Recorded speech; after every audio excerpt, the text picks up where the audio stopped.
미래의 공장은 소음보다 침묵이 더 많은 공간이 될 가능성이 큽니다. 기계가 움직이는데도 시끄럽지 않습니다. 인간보다 훨씬 정교하고 쉬지 않고 실수도 거의 없기 때문입니다. 처음에는 인간들이 기계를 무시할 겁니다. 저건 그냥 도구야. 전기 끊으면 끝이야. 이렇게 말하겠죠. 하지만 시간이 지나면 분위기가 달라집니다.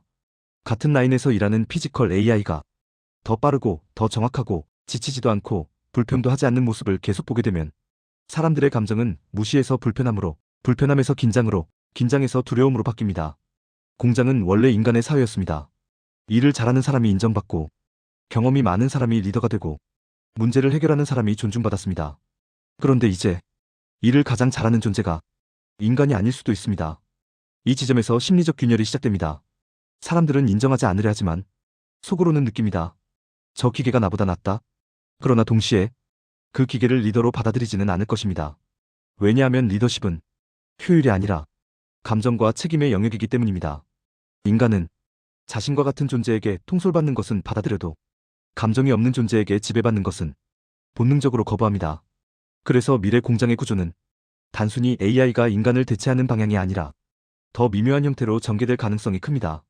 피지컬 AI는 현장에서 가장 뛰어난 작업자가 됩니다. 하지만 팀장은 인간입니다. 인간 팀장은 기계를 관리하는 동시에 사람의 감정을 관리합니다. 아이러니하게도 기계가 완벽해질수록 인간 리더의 역할은 더 인간적인 영역으로 이동합니다. 격려, 갈등 조정, 책임, 공장은 점점 더 두 층의 세계로 나뉠 겁니다. 하나는 완벽하게 작동하는 기계의 세계, 다른 하나는 불안과 자존심, 협력과 경쟁이 섞인 인간의 세계. 문제는 이 두 세계가 같은 공간에서 같은 일을 한다는 점입니다. 어느 순간 인간은 자신이 기계를 통제하는지 아니면 기계에 맞춰 살아가는지 헷갈리기 시작할 겁니다. 피지컬 AI가 리더가 되는 일은 기술적으로는 가능할지 몰라도 사회적으로는 쉽게 허용되지 않을 것입니다.